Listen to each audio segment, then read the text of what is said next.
নমস্কার, নিউজ ভ্যানগার্ডের পর্দায় আপনাদের সবাইকে স্বাগত জানাই। আমি সৌম্য। প্রথমেই নজর রাখবো আবহাওয়ার খবরের দিকে। তাপমাত্রার পারদ ক্রমশ বাড়ছে, কিন্তু কাঙ্ক্ষিত বৃষ্টির দেখা এখনো নেই। রাজ্য জুড়ে বজ্রপাতের সতর্কতা জারি করা হয়েছে। পাশাপাশি রোববার দিন 3 জেলায় ভারী বৃষ্টির পূর্বাভাসও রয়েছে। এই ব্যাপারে বিস্তারিত জেনে নেব। সঙ্গে রয়েছে আমাদের প্রতিনিধি শতাব্দী দেবনাথ। শতাব্দী, তাপমাত্রার পারদ ক্রমশ বাড়ছে, কিন্তু মানুষ যেটা চাইছে যে বৃষ্টি, স্বস্তির সেই বৃষ্টি এখনো দেখা যাচ্ছে না। আবহাওয়া দপ্তর কি জানাচ্ছে?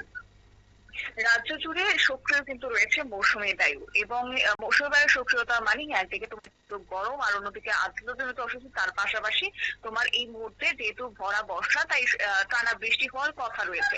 কিন্তু সেই অর্থে তার উল্টো চিত্রই যেন লক্ষ্য করা যাচ্ছে। প্রত্যেকটা দিন তাপমাত্রা ক্রমশ ঊর্ধ্বমুখী হচ্ছে, যার কারণে জ্বালা অনুভূত হচ্ছে দেশবাসীর।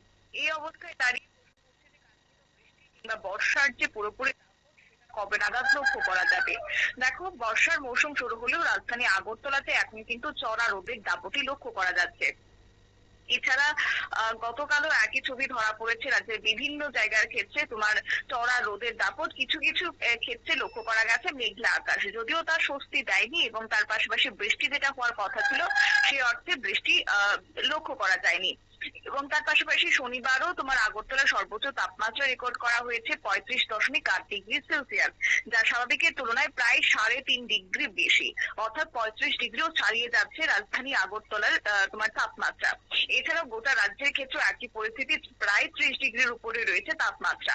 আর্দ্রতার মাত্রাও ছিল বেশ উচ্চ, যার ফলে ভ্যাপসা গরমে নাজেহাল হচ্ছে সাধারণ মানুষ।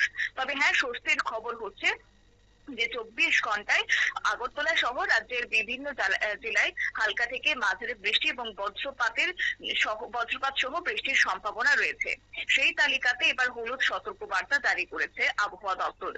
সেখানে রয়েছে উত্তর ত্রিপুরা, ঊনকোটি এবং ধলাই জেলায় 1 বা 2 স্থানে 7 থেকে 11 সেন্টিমিটার পর্যন্ত ভারী বৃষ্টিপাত হতে পারে।